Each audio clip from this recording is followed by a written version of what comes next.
Hi, I'm Jim Hilgendorf. My wife Elizabeth and I are continuing our journey of traveling together to a new America. You know, one of the great giants of American literature was the great novelist and humorist Mark Twain, author of The Adventures of Tom Sawyer, The Adventures of Huckleberry Finn, and many other books.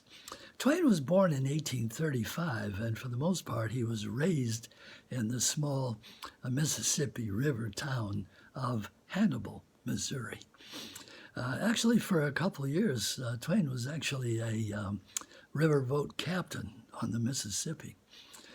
His novel, The Adventures of Tom Sawyer, was kind of this nostalgic look back at his boyhood in this small Mississippi River town. A lovely book.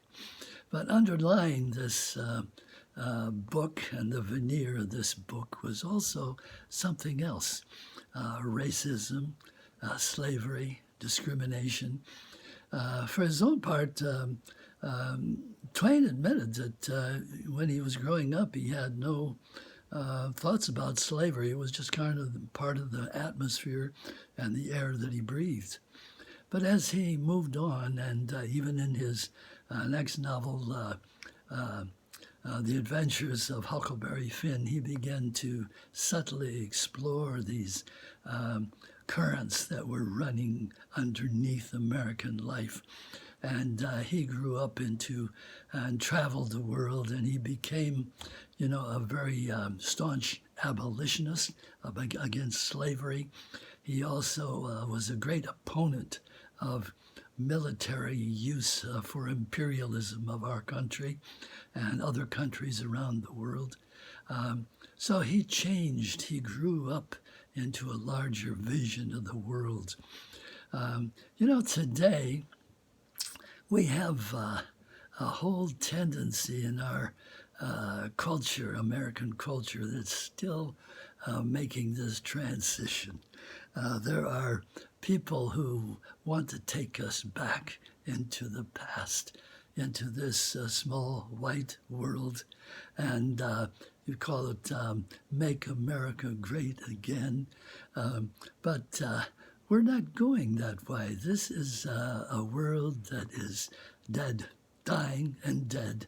And we're moving into a different direction now. I'll just read a few pieces from a piece that I wrote about this, which maybe give you an idea. This is called America Reborn. The old dreams of America are dying. These were whitewashed fences and movies where you never saw anyone with a different looking face. Flags waving in the wind, sweetness everywhere, good guys and bad guys, America forever, blessed by God on high, and dreams of onward and upward forever and ever. Our dreams have died the death of the old America. They were only for a moment anyway, blotches upon the canvas of a tribal mentality, visions of superiority and dominion. America is reborn in black ghettos, on Indian reservations, in Nigerian enclaves, tides of Russian emigres, turbaned Sikhs and Arab tunics, Vietnamese restaurants, Chinese fish shops, and Mexican burritos. They have come from all out of eternity. They are here for one reason: to bring to fruition the true dream of America. So just as Twain grew out of his boyhood into the real world of maturity, we're struggling here in America and around the world amid all of the chaos, all the division, all the wars, all the epidemics. A new world is being born and struggling for expression. and it is found in the revolutionized heart of every single person on the face of the earth.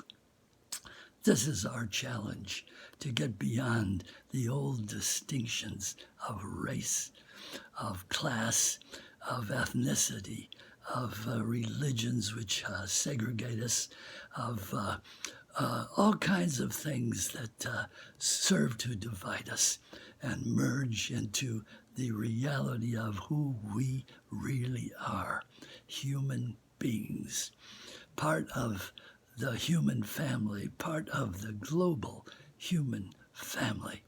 This is where we're heading. This is the challenge.